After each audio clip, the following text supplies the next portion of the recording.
তুই দেরি একটু ভিড় দেরি আমি একটু বেশি আছি, তুই হারামি। আমি একটু বেশি হারামি আছি। আমি একটু চুপ আব্বা। তাহলে হারামি বল, তুই এইসব ছোট ছোট ব্যাপার নিয়ে এইসব এরকম কীর্তি করবি তুই? আমার কথাটা শুন। তোর বেটা বয়সটা দেখ, কতি হলে 5 বছর, কতি দেখ 12 বছর, লাল সাপ, এটা কালো গন্ডা ছোট একটা, যদি একটা করে যদি ঘায়ে মারতো বেটা বাঁচবে? এটা আমার বেটা চুটকু সাহার, চিন্তা পারিস তুই? চুটকু সাহারকে চিনিস? একটা ডিশ মারলে উড়ি চল আকাশে।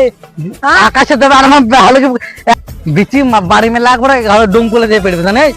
বিচির বাড়ি মেলে ডঙ্কলে যাই পড়বে। এইসব ছোট খাটো লেবিলি তুই এত বড় হাইফাই করে দিবি তুই? হ্যাঁ, আবার তক্ক করে। আমি গার্লফ্রেন্ডের সাথে কথা বলছিল। শান্ত, আমি গার্লফ্রেন্ডের সাথে কথা বলছিল, আর শালাদারি ফোন করছে।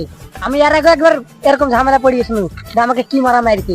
আমি পুলিশে যাবো না, বেটা সাবধানে থাকবি না, কথা শুনে না। আব্বা তুমি নাম করো, তুই বিয়ে দাঁড়িয়ে নাম করে নেবে। তোর মায়ের সাথে কথা বলুন, তোর মায়ের সাথে মায়ের সাথে কথা বলছিল।